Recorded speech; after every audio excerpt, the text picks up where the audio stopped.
The rain in Seattle didn't just fall, it punished. It hammered against the cracked pavement of 4th Avenue, turning the gutters into rushing rivers of grey sludge. Maya Sterling shielded her backpack with her body, her knuckles white as she gripped the straps. Inside that bag was her admission ticket to the state bar exam, 3 sharpened Sector 2 pencils, and a future she had starved herself to afford. She had spent the last 4 years waitressing double shifts at the Greasy Spoon, studying by the flickering light of the kitchen exhaust hood, surviving on instant noodles and sheer desperation. She checked her cheap wristwatch. 7:53 a.m. The testing center was 6 blocks away. Doors closed at 8 a.m. sharp. No exceptions. No mercy. "I can make it," she whispered, her breath misting in the freezing air. "I have to make it." She took a short cut through a narrow alley behind a high-end nightclub that had been shuttered for the morning. It was a calculated risk. The alley was known for drug deals, but it would shave 3 minutes off her run. She splashed through a puddle, her cheap canvas sneakers soaking through instantly. She kept her head down, counting the seconds in her head. 1, 2, 3. A low moan broke her concentration. Maya faltered, her feet skidding on the wet asphalt. She told herself to keep running. She told herself it was just a drunk, a junkie, someone sleeping it off. If she stopped now, the scholarship, the law degree, the escape from poverty, it all vanished. "Don't look back," her mind screamed. But her heart, that traitorous thing that had always made her too soft for this hard city, forced her to turn. Slumped against a dumpster, half hidden by a pile of soggy cardboard, was a girl. She couldn't have been more than 19. She was dressed in a silver cocktail dress that cost more than Maya's entire life earnings, but now it was mud-stained and ripped. Her blonde hair was matted to her skull, but it was the color of her skin that stopped Maya dead. Blue. Maya looked at her watch. 7:56 a.m., 4 blocks. "Help!" The girl wheezed. It wasn't a scream. It was a ghost of a sound. Maya looked at the end of the alley. The testing center was visible in the distance, a beacon of warmth and success. Then she looked at the girl, whose eyes were rolling back into her head, foam forming at the corner of her mouth. "Damn it!" Maya sobbed, a tear mixing with the rain on her cheek. She dropped her backpack. The sound of it hitting the puddle felt like a gavel banging down on a death sentence. Maya sprinted to the girl, sliding on her knees. She checked the pulse. Thready, weak. The girl wasn't just cold, she was overdosing or poisoning. Her airway was obstructing. "Stay with me!" Maya shouted, tilting the girl's head back, clearing the airway with professional precision she'd learned from a panicked CPR course years ago. "What's your name? Can you hear me?" "Lee. Lie." The girl choked out before her body seized in a violent convulsion. Maya scrambled for her phone. Dead battery. Of course. "Help!" Maya screamed, her voice echoing off the brick walls. "Someone help!" No one came. The city was deaf to the screams of the alley. Maya knew she couldn't wait. She hooked her arms under the girl's shoulders. The girl was dead weight, slippery and cold. Maya, who weighed $110 soaking wet, gritted her teeth and heaved. She dragged the girl toward the main street, her muscles screaming, her lungs burning. "Come on, Lily," Maya panted. "Don't you dare die on me." She reached the main road just as a delivery truck rumbled past. She threw herself in front of it, waving her arms like a maniac. The driver slammed on the brakes, skidding to a halt inches from her legs. "Are you crazy, lady?" the driver bellowed, rolling down the window. "She's dying!" Maya screamed, pointing to the girl on the sidewalk. "Take us to Mercy General, now!" The driver saw the girl's condition, and his anger evaporated. He jumped out, helped load Lily into the cab, and they sped off. Maya sat in the back, holding Lily's hand, rubbing it to generate heat. She looked out the window as they passed the testing center. 8:05 a.m. The doors were closed. The proctors were reading the instructions. The life Maya had built, brick by painful brick, was gone. She slumped back against the dirty seat of the truck, the smell of diesel filling her nose, and wept silently as the stranger squeezed her hand back. The next 24 hours were a blur of misery. At the hospital, nurses had swarmed Lily, whisking her away behind double doors. A stern-faced administrator asked Maya for details. Maya gave them the alley, the symptoms, the first name, Lily. When asked for her own information, Maya hesitated. She didn't want a reward. She didn't want to be involved. She just wanted to go home and mourn her life. She gave a fake name, Mary Smith, and slipped out the side exit while the security guard was distracted. She walked the 5 miles home in the rain. When she arrived at her basement studio apartment on the south side, a neon pink piece of paper was taped to the door. Final eviction notice. Pay by 5 p.m. tomorrow or vacate premises. She had exhausted her savings on the exam fees. She had no job. She had called out of her shift to take the exam, and her boss, a tyrant named Greg, had fired her via text when she didn't show up to work or the exam. Maya collapsed onto her mattress, which lay directly on the floor. She stared at the water stain on the ceiling that looked like a weeping eye. She didn't sleep. She just lay there, the cold seeping into her bones, replaying the moment she dropped her backpack in the mud. "I saved a life," she whispered to the empty room, trying to make it feel like a victory. "That has to matter. That has to count for something." The universe remained silent until 8:00 a.m. the next morning. Maya was shoving her meager belongings into garbage bags, preparing to be homeless, when the building shook. It wasn't an earthquake. It was a sound, a low, powerful rumble of an engine that cost more than the entire city block. Then, silence. A moment later, a knock on her door. Not the frantic pounding of the landlord, but 3 precise, heavy raps.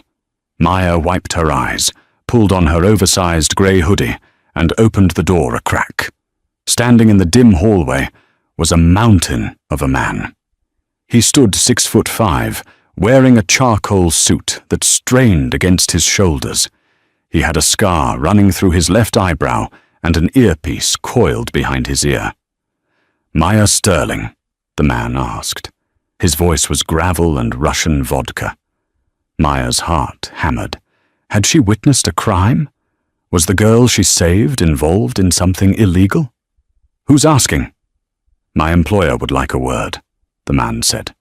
He stepped aside, gesturing toward the street. Maya hesitated, then looked at the garbage bags behind her. She had nothing left to lose. She grabbed her keys and stepped out. Parked at the curb, shining like a black diamond amidst the rusted Toyotas and broken glass of the neighborhood, was a Rolls-Royce Phantom. The windows were tinted so dark they looked like voids. A small crowd of neighbors had gathered, whispering, pointing. The giant man opened the rear suicide door. The interior was cream leather and walnut wood. "I'm not getting in there," Maya said, her voice shaking. "Ms. Sterling," the giant said calmly, "if we wanted to hurt you, you would already be gone. Please. It concerns the young woman from the alley. Lily." Maya swallowed hard and slid into the car. The door clicked shut, sealing her in a vacuum of silence and the scent of expensive cologne and leather. The car didn't head toward the police station. It headed toward the hills, the Gold Coast where the tech moguls and old money lived. They wound up a private road, through massive iron gates that bore a crest of a wolf and a dagger, and pulled up to a mansion that looked more like a fortress. Modern, sleek, made of glass and steel, perched on a cliff overlooking the Pacific. The giant, whose name she learned was Victor, escorted her into a living room with ceilings 30 feet high. Wait here, Victor said. Maya stood awkwardly in the center of the room, clutching the hem of her hoodie. She felt small, dirty, out of place. You're the girl who missed the bar exam. The voice came from the balcony above. It was deep, smooth, and colder than the rain from the day before. Maya looked up. Walking down the floating glass staircase was a man who looked like he had been carved out of marble and nightmares. Adrian Blackwood. Maya knew the name. Everyone in the city knew the name. He wasn't just a businessman. He was the businessman. Real estate, shipping, tech, and rumors of things much darker. The underground whispered that the Blackwood family ran the city's shadow economy. He was strikingly handsome in a terrifying way. Sharp jawline, hair black as ink, and eyes that were a piercing, unnatural shade of grey. He wore a black dress shirt with the sleeves rolled up, revealing a tattoo of geometric lines on his forearm. "How do you know about the exam?" Maya asked, her defensive instincts kicking in. Adrian reached the bottom of the stairs and walked toward her. He didn't stop until he was 2 feet away, invading her personal space. He smelled of rain and sandalwood. "I know everything, Maya Sterling," he said. He held up a tablet. On the screen was a video. It was grainy security footage from the alley. It showed Maya dropping her bag. It showed her checking her watch. It showed her screaming for help and dragging the girl. "My sister Lily is alive because of you," Adrian said. His face remained impassive, but his eyes burned. "The doctors said she had ingested a lethal dose of neurotoxin B. 4 more minutes in that alley, and her heart would have stopped permanently. You sacrificed your future for a stranger." "I did what anyone would do," Maya said, lifting her chin. "No," Adrian countered, walking around her like a predator circling prey. 3 other people walked past that alley before you. They ignored her. You stopped. He reached into his pocket and pulled out a checkbook. He scribbled something rapidly, tore it out, and held it out to her. $1 million, Adrian said. "Consider it a consultation fee. Take it, and Victor will drive you anywhere you want to go." Maya looked at the check. The zeros swam before her eyes. 1 million! It would pay her rent for life. It would pay for law school. It would buy her freedom. She looked at Adrian's face. She saw the arrogance there, the belief that everything, and everyone, could be bought. It made anger flare in her chest, hot and bright. She took the check. She looked at it for a long moment. Then she ripped it in half. Adrian's eyes widened, just a fraction. "I didn't save her for money," Maya said, her voice trembling but firm. "And I don't want your payoff. If that's all, Mr. Blackwood, I'll walk home." She turned on her heel and headed for the door. "Wait." The command cracked through the air like a whip. Maya stopped. "You have no job," Adrian said, his voice dropping an octave. "You have an eviction notice on your door. You are barred from retaking the exam for 12 months. You have too much pride for your own good, Ms. Sterling." He walked closer to her. "I don't trust easy charity either. So let's make a deal. A business arrangement." Maya turned back. "What kind of arrangement?" "Lily is fragile," Adrian said, a crack of vulnerability showing in his armor for the first time. "And the incident yesterday was not an accident. Someone tried to kill her. Someone close." The temperature in the room seemed to drop. "I can't trust nurses. I can't trust my own staff," Adrian hissed. "I need someone who has no connection to this world. Someone who proved she values Lily's life over her own greed. I need you." "I'm not a doctor," Maya said. "I'm a law student. You're smart, you're observant, and you have a moral compass that is irritatingly intact," Adrian said. "I want you to move in, be her personal companion, Watch her, vet her visitors, taste her food, be her shadow until I find out who did this. And in return, Maya asked. In return, Adrian stepped closer, his grey eyes locking onto hers. I will not give you money. I will make a phone call to the Dean of Admissions at the Columbia School of Law. You won't just retake the exam next year. You will be admitted with a full ride. I will give you the career you sacrificed. Maya's breath hitched. Columbia. It was impossible. Why should I trust a mafia boss? Maya asked, the words slipping out before she could stop them. The corner of Adrian's lip quirked up. A dangerous, devastating smirk.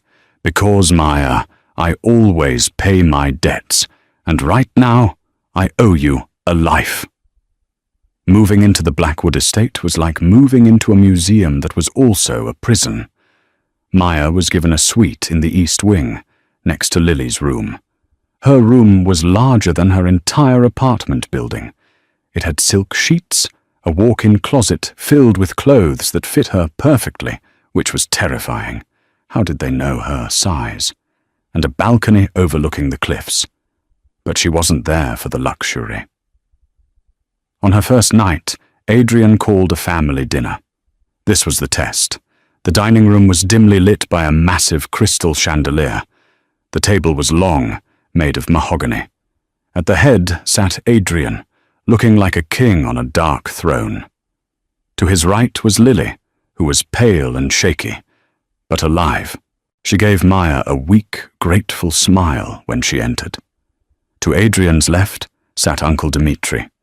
Dmitri Vane was a man who smiled too much with his mouth and never with his eyes. He was older, in his 60s, wearing a velvet smoking jacket.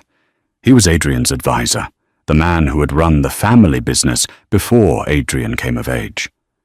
So this is the little savior, Dmitri purred, swirling a glass of red wine. The waitress who plays doctor. She is a guest, Dmitri, Adrian said, his voice low but cutting through the room. Treat her with respect. Of course, Dmitri said, raising his glass to Maya. To Maya, a hero. Maya sat next to Lily. As the soup was served, Maya's instincts, sharpened by years of living on the edge of poverty, were screaming. The maid placed a bowl of tomato bisque in front of Lily. Lily picked up her spoon. Wait, Maya said softly. The table went silent. Adrian stopped mid-sip of his water. Is something wrong, my dear? Dmitri asked, his smile tightening. Lily is allergic to shellfish, isn't she? Maya asked. She had read the medical file Adrian had given her earlier that afternoon. It was buried on page 40. Yes, deadly allergic, Adrian said, his gaze shifting to the soup. But this is tomato bisque. Maya picked up the spoon and sniffed it. Under the heavy scent of basil and tomato, there was a faint, briny smell. This was made with lobster stock, Maya said. She pushed the bowl away from Lily. If she eats this, her throat closes in 2 minutes. Adrian stood up so abruptly, his chair fell backward with a crash. Chef, he roared. The head chef, a trembling man named Pierre, ran into the room. Yes, sir. Did you use lobster stock in this? Adrian pointed a shaking finger at the bowl. I... The chef looked at Dmitri for a split second. A micro-movement. But Maya saw it, and Adrian saw it. I ran out of vegetable stock, sir. I thought... For the flavor, the chef stammered. Get out, Adrian said, his voice deadly calm. Victor, escort him off the property. If I see him in Seattle again, he loses his hands. The chef was dragged away. Lily was shaking, tears streaming down her face. Dmitri dabbed his mouth with a napkin. Hard to find good help these days. Good catch, Maya. Very impressive. Maya looked across the table at Dmitri. He wasn't scared. He was calculating. He realized she wasn't just a stray dog Adrian had picked up. She was a threat. Later that night, Maya was standing on her balcony, trying to calm her racing heart. The door to her room opened. She spun around. It was Adrian. He had shed his jacket and tie. He looked exhausted, the weight of his empire pressing down on him. He walked to the balcony railing and stood next to her, staring out at the dark ocean. "You were right," he said softly. "About the soup? About everything? The attack in the alley? The soup tonight?" He turned to her. The moonlight caught the sharp angles of his face, making him look less like a monster and more like a man haunting his own house. "They are coming for her, Maya, and I don't know how to stop it, because the enemy is sitting at my dinner table."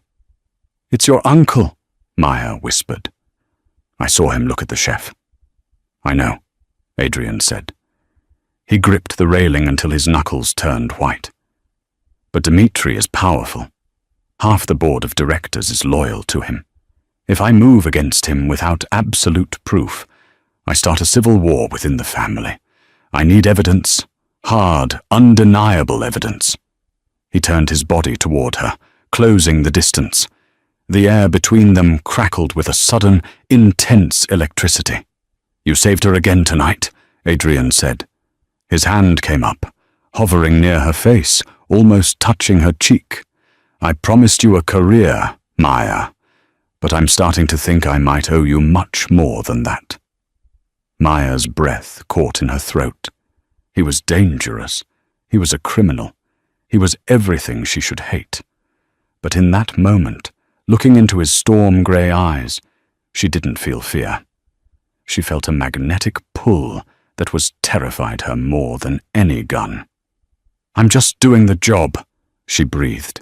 "You're doing more than the job," he murmured. His thumb grazed her jawline. Suddenly, a loud crash came from the hallway. Adrian pulled away instantly, the mask of the Mafia Don slamming back into place. He drew a silver pistol from the waistband of his trousers in one fluid motion. "Stay here," he ordered. "Lock the door." He disappeared into the hallway. Maya didn't lock the door. She waited 3 seconds, grabbed a heavy brass candlestick from the mantel and followed him. She wasn't just a witness anymore. She was in the game. And she had a feeling that the Rolls-Royce life was about to get a whole lot bloodier. The crash in the hallway wasn't an intruder. It was a message. Lying amidst the shards of a priceless Ming vase was a brick. Taped to it was a photograph, a grainy, zoomed-in shot of Maya sleeping in her new room. The photo had been taken from the balcony. Adrian stared at the photo, his jaw working. "They are watching us, inside the house." Maya looked at the shattered porcelain, her mind racing not with fear, but with logic. "They want you to panic," she said, her voice surprisingly steady. "Dmitri is trying to provoke you into a violent reaction. If you strike him now without proof, the family council will view you as unstable. They'll vote you out. That's his play." Adrian looked at her, the rage in his eyes cooling into calculation. "You think like a strategist." "I think like a lawyer," she corrected. "If this were a court case, Dmitri is trying to discredit the witness before the trial. We need discovery. We need paper." For the next 2 weeks, the Blackwood estate became a war room. To the outside world, Adrian was conducting business as usual. To the staff, Maya was just the pampered companion of the fragile Lily.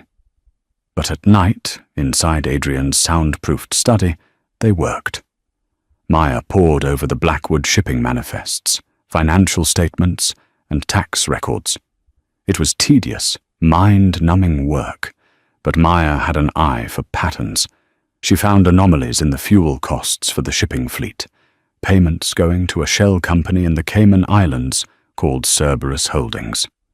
"Cerberus," Maya muttered, rubbing her tired eyes. It was 3 a.m. Three-headed dog guarding the underworld. Subtle. Adrian was sitting across from her, shirt sleeves rolled up, watching her work.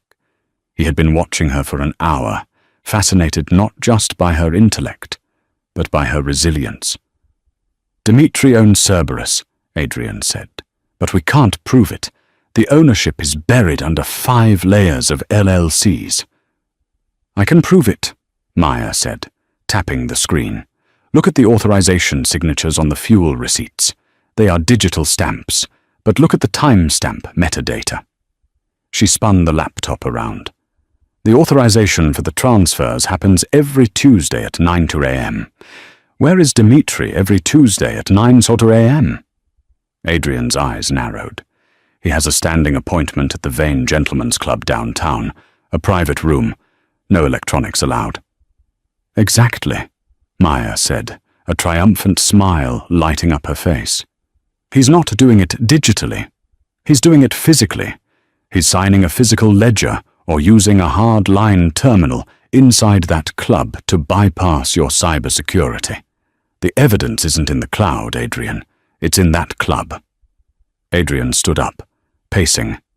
"The Vane Club is a fortress, members only, men only, and Dimitri's private room is guarded by 2 former Spetsnaz." "So we don't break in?" Maya said. "We get invited."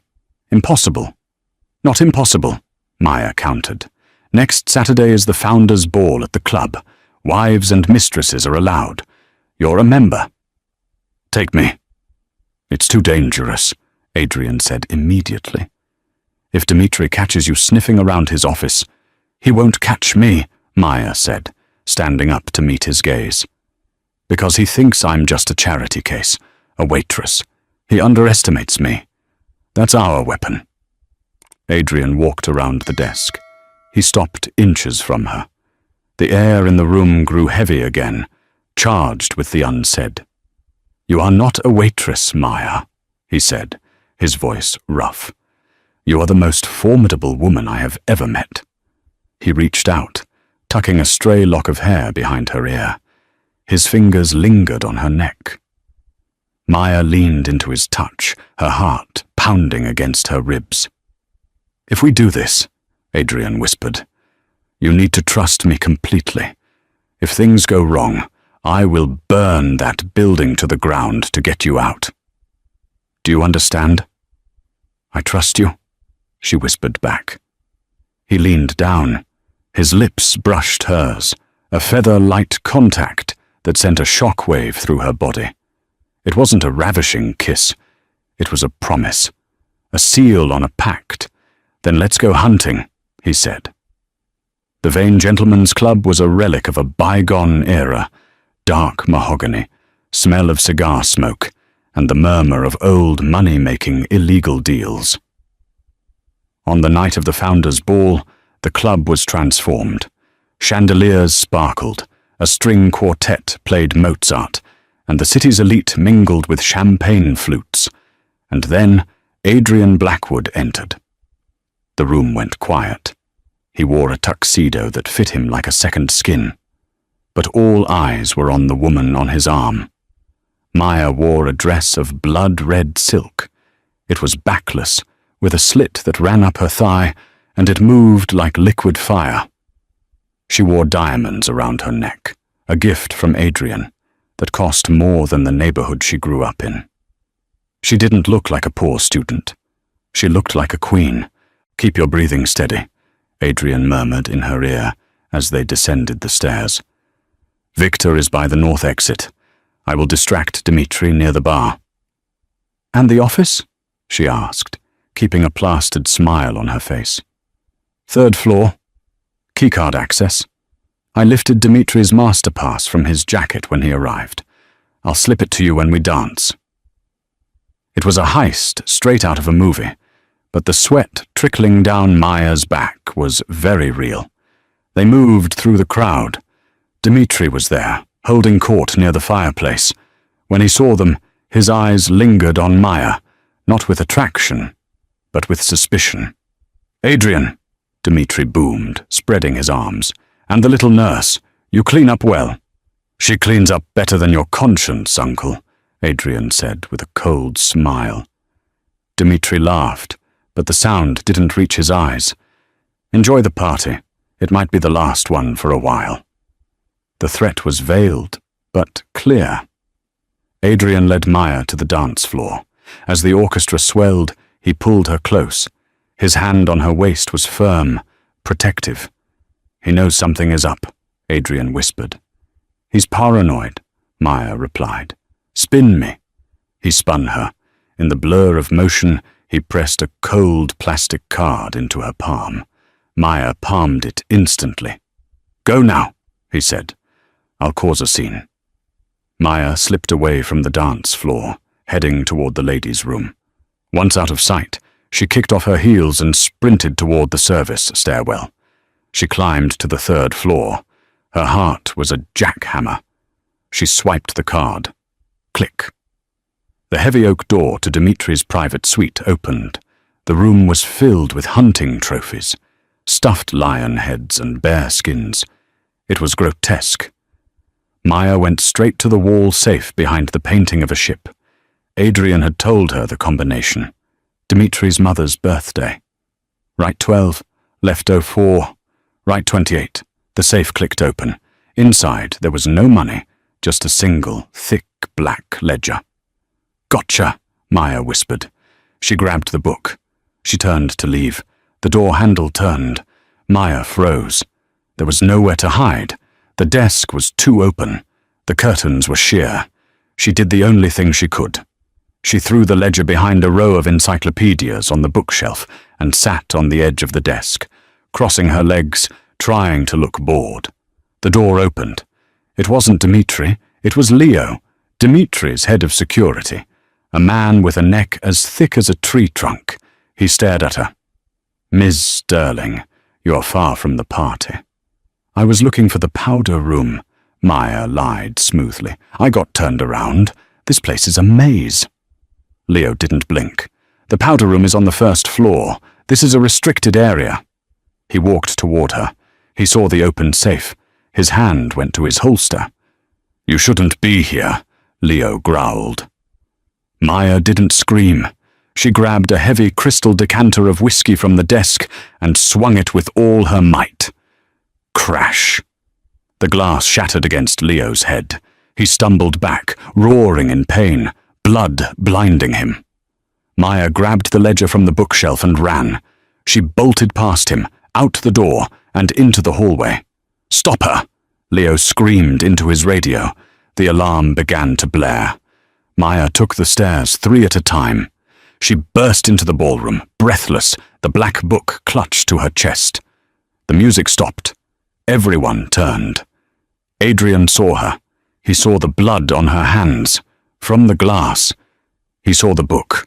"Get to the car!" Adrian roared, pulling a gun from his tuxedo jacket. Pandemonium erupted. Screams. Dimitri's men drew weapons.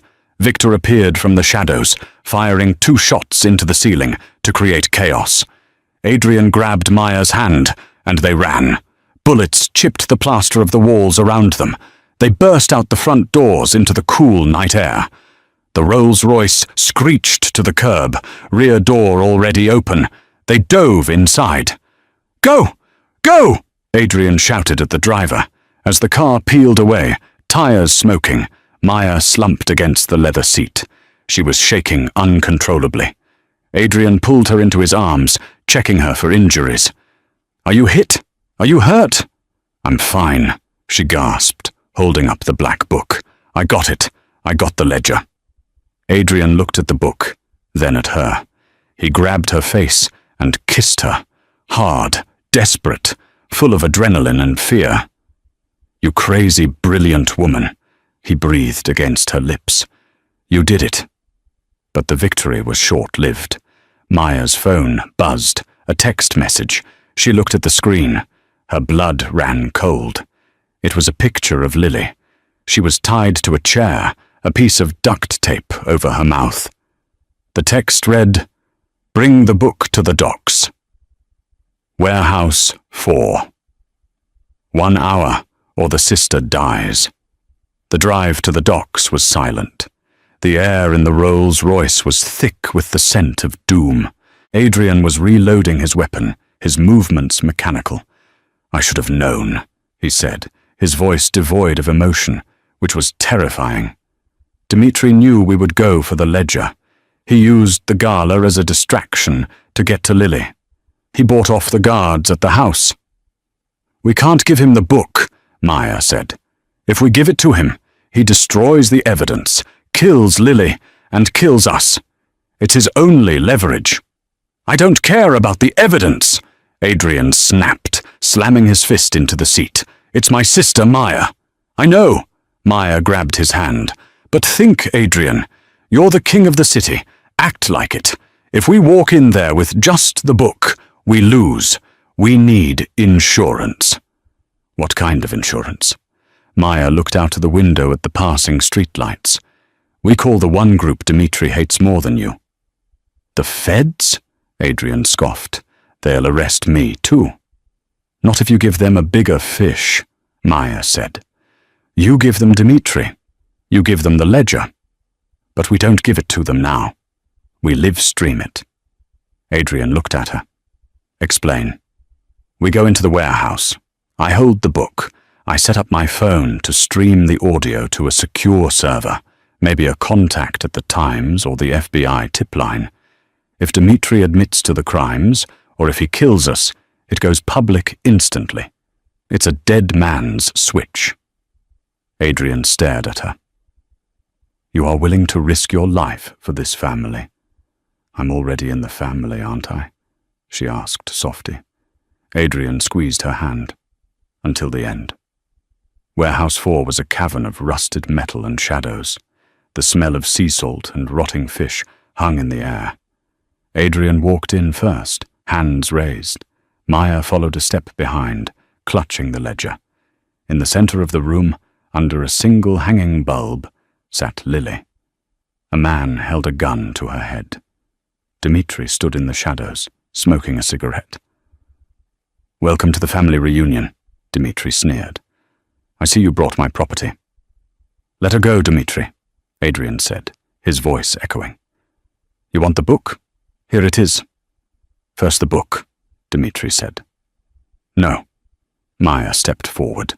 Her heart was hammering so hard she thought it would bruise her ribs. "We trade, simultaneously. You let Lily walk to us, I walk the book to you." Dmitri looked at Maya with amusement. "You have guts, little girl. Stupid, but gutsy." "Fine." He nodded to the gunman. The man shoved Lily forward. Maya began to walk forward. They met in the middle. Maya grabbed Lily's hand and squeezed it. "Run," she whispered. As Lily bolted toward Adrian, Maya continued toward Dmitri. She held out the book. Dmitri grabbed it. He smiled, a grotesque twisting of lips. "You really thought I'd let you leave?" He pulled a gun from his jacket and aimed it at Adrian. "Kill them all," Dmitri ordered his men. "Wait!" Maya screamed. She held up her phone. The screen was glowing red. "Live broadcast." "Say hello to the internet, Dmitri," Maya yelled. "And the FBI Cybercrimes Division. 15,000 people are listening to this right now. You just confessed to kidnapping and extortion." Dmitri froze. He looked at the phone. For a second, fear flickered in his eyes. That second was all Adrian needed. Bang! Adrian's shot was true. It hit the gunman holding the weapon on Lily. The warehouse erupted into chaos. Dmitri's men opened fire. Adrian flipped a table for cover, shoving Lily behind it. Maya was exposed. She was standing next to Dmitri. Dmitri snarled, realizing his life was over. If he was going down, he was taking the cause of his downfall with him. He raised his gun at Maya. Maya saw the barrel. She saw the flash. She didn't feel the pain immediately. She just felt the impact, like a sledgehammer to the chest. She flew backward, hitting the concrete hard. "No!" Adrian's scream was a sound of pure, animalistic agony. Adrian stood up from cover, ignoring the bullets flying around him. He walked toward Dmitri, firing with dual pistols like an avenging angel. One shot took Dmitri in the knee, the second in the shoulder, the third shattered his gun hand. Dmitri fell, screaming. Victor and the backup team burst through the skylights, rappelling down on ropes. The warehouse was secured in seconds. Adrian dropped his guns and fell to his knees beside Maya. The red dress was turning a darker shade of crimson. She was gasping for air, pink froth on her lips. "Maya," Adrian choked out, pressing his hands over the wound in her chest. "Look at me. Stay with me." Did we win?" she whispered, her voice bubbling. "We won," Adrian sobbed, tears cutting tracks through the grime on his face. "We got him. The police are coming. You're going to be a lawyer, remember? You have to go to Colombia." "Rolls-Royce." She smiled faintly, her eyes drifting toward the ceiling. "Nice car." Her eyes closed. "Maya, Maya." The sirens wailed in the distance, getting closer, but they sounded miles away. The first thing Maya noticed was the sound. It wasn't the ocean crashing against the cliffs of the Blackwood estate, nor the rumble of a Rolls-Royce engine. It was a rhythmic, mechanical beeping. Beep, beep, beep. The second thing she noticed was the pain. It radiated from her chest, a dull, heavy ache that felt like an elephant was sitting on her ribs. She tried to open her eyes, but her eyelids felt like they were made of lead. She forced them open, just a crack. The world was a blur of sterile white light and chrome. "She's waking up." The voice was rough, cracked, and familiar. It sounded like a man who hadn't spoken or slept in days. Maya blinked, trying to bring the room into focus. Slowly, the blurry shape beside her bed coalesced into a face. It was Adrian, but not the Adrian she knew. The perfectly tailored suit was gone, replaced by a wrinkled black t-shirt. His hair, usually slicked back with military precision, was disheveled. And his face? His face was covered in a 5-day shadow, his eyes rimmed with dark, bruised circles. He looked wrecked. He looked human. "Adrian," she croaked. Her throat felt like it was filled with broken glass. "I'm here," he whispered, leaning forward to grip her hand. His hand was trembling. "I'm right here, Maya. Don't try to move. You've been in a medically induced coma for 6 days." 6 days? The panic flared instantly. "Lily? The ledger?" "Lily is safe," Adrian soothed, brushing the hair off her forehead with a tenderness that made her heart ache. "She's with Victor at a safe house in the Hamptons. And the ledger did its job." Maya let out a breath she didn't know she was holding. She tried to squeeze his hand, but her grip was weak. "Dmitri?" Adrian's expression hardened, the old shadow passing over his face for a split second. "Dmitri is in federal custody. He survived the shooting, barely. He's currently handcuffed to a hospital bed in the prison ward." "The live stream you started? It was watched by 15,000 people live, and 3 million by the next morning. There was nowhere for him to hide. The FBI picked up the rest of his crew within the hour." "And you?" Maya asked, searching his eyes. "You were there. You shot him." Adrian looked away, staring at the heart monitor, as if reading a fortune in the green lines. "I made a deal." Maya tried to sit up, but the pain forced her back down with a gasp. "What kind of deal?" "The kind that ends the Blackwood criminal legacy," Adrian said quietly. "I handed over the encryption keys to the offshore accounts. I gave them the routes, the contacts, the shell companies, everything. I turned state's evidence against my own organization." "Adrian," Maya whispered, "you destroyed your empire." "I destroyed a prison," he corrected, looking back at her. "I traded a lifetime of looking over my shoulder for a chance to sit in this chair. My lawyers negotiated immunity for the shooting, defense of a third party. I plead guilty to financial negligence and paid a fine that wiped out half my liquid assets. I'm on probation for 5 years. But I'm not in a cell. I'm here." He lifted her hand to his lips and kissed her knuckles. "When you fell," he choked out, his voice breaking, "when I saw the blood on that red dress, I didn't care about the money, the power, or the family name. I realized I would burn the whole world down just to hear you breathe again." A tear slipped from his eye, landing on her skin. It was hot, searing. It was the first time she had ever seen Adrian Blackwood cry. The recovery was brutal. Maya spent 3 weeks in the hospital, followed by 2 months of physical therapy. The bullet had missed her heart by less than an inch, shattering a rib and puncturing her lung. Every breath was a battle. But she didn't fight alone. The media storm outside was relentless. The girl in the red dress became a national icon. Headlines screamed, "Student saves Mafia heiress, the live stream hero. Poor girl takes down crime syndicate." Every news outlet wanted an interview. Literary agents were calling with book deals. Movie producers were circling. Adrian kept them all away. He moved Maya back to the cliffside estate, which was now quieter. The armed guards were gone, replaced by a modest private security detail. The tension that used to suffocate the house had lifted, replaced by the salty sea breeze.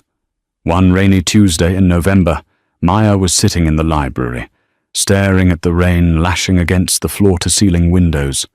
Her movement was still stiff, and she tired easily. Adrian walked in, carrying a tray of tea. He placed it on the table and sat opposite her. "You're brooding," he noted. "I'm thinking," she corrected. "About what?" "About Eto de l'Am," she said softly. "The exam. It's been months. The admission cycle is closed. The headlines will fade, Adrian. And when they do, I'm just a college dropout with a gunshot wound and no degree." She felt a wave of bitterness.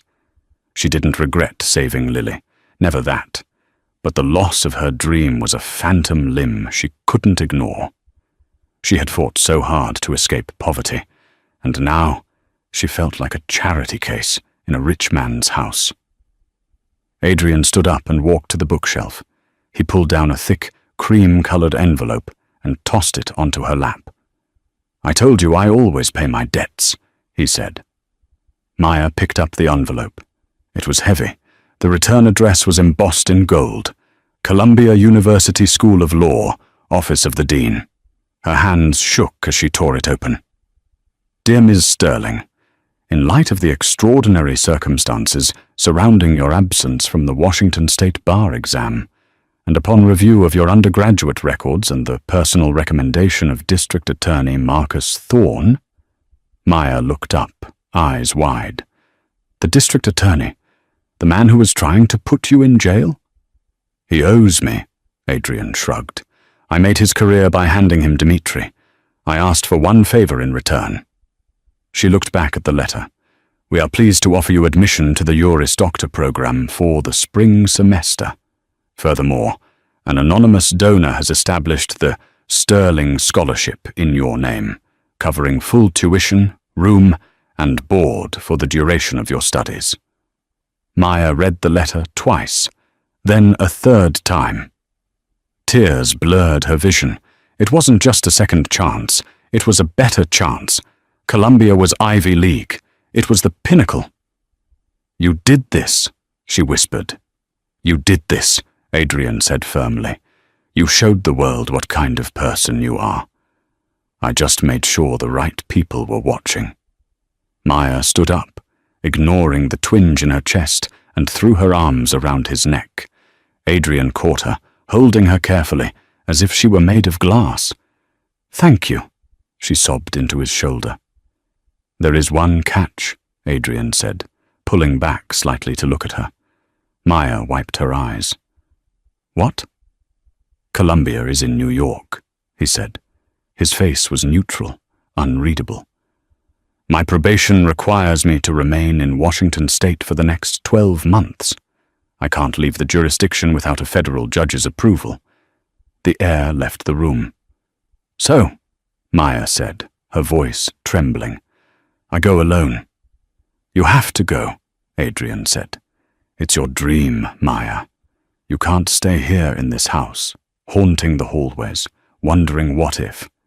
You need to go be the fierce lawyer you were born to be." "And us?" she asked, the question hanging between them like a blade. Adrian cupped her face. "We survive bullets and poison, Maya. We can survive distance. Go to New York. Conquer the city. I'll be here when you get back." It felt like a goodbye, a noble, heart-breaking goodbye. 6 months later, New York City in the spring was a chaotic symphony of honking taxis, blooming cherry blossoms, and the smell of roasting nuts. Maya loved it. She walked out of the heavy iron gates of Columbia University, her backpack heavy with casebooks on constitutional law. She was exhausted. She had spent the last 3 nights in the library, fueled by espresso and sheer determination. She was at the top of her class. She was unstoppable. But she was also lonely. She checked her phone. No texts. She and Adrian spoke every Sunday, rigid, scheduled calls. He was rebuilding his legitimate shipping logistics company. She was drowning in taunts. The conversations were warm, but the physical distance was an ache that never went away. She missed his silence. She missed the way he looked at her when he thought she wasn't looking. She walked down the crowded sidewalk, heading toward the subway. She was just another face in the crowd here. No one knew about the mafia. No one knew about the girl in the red dress. "Ms. Sterling," a voice stopped her, a deep, gravelly baritone that she hadn't heard in half a year. She froze. She turned around slowly. Parked at the curb in a no-standing zone was a phantom black Rolls-Royce. It was gleaming, an alien object amidst the dirty yellow cabs. Standing beside the open rear door was Victor. He looked exactly the same, massive, terrifying, and wearing a suit that cost more than her tuition. "Victor," she gasped, "what are you doing here?" "Boss got tired of Zoom calls," Victor grunted. He stepped aside. Maya's heart hammered against her ribs. She walked to the car and peered inside. Adrian was sitting there. He looked different again. He looked healthy. The darkness that used to cling to him like a shroud was gone. He was wearing a navy peacoat and a scarf, looking every bit the New York tycoon. "You're in violation of your probation," was the first thing Maya said. Adrian laughed, a rich, genuine sound. "Hello to you too, counselor. And for your information, my lawyers successfully petitioned for a transfer of jurisdiction. It seems New York is the hub of global shipping. I need to be here for business." "Business?" Maya raised an eyebrow, a smile tugging at her lips. "Strictly business," Adrian said, his eyes dancing. He patted the leather seat beside him. "Get in." Maya dropped her backpack on the sidewalk, just like she had in the alley all those months ago, and climbed into the car.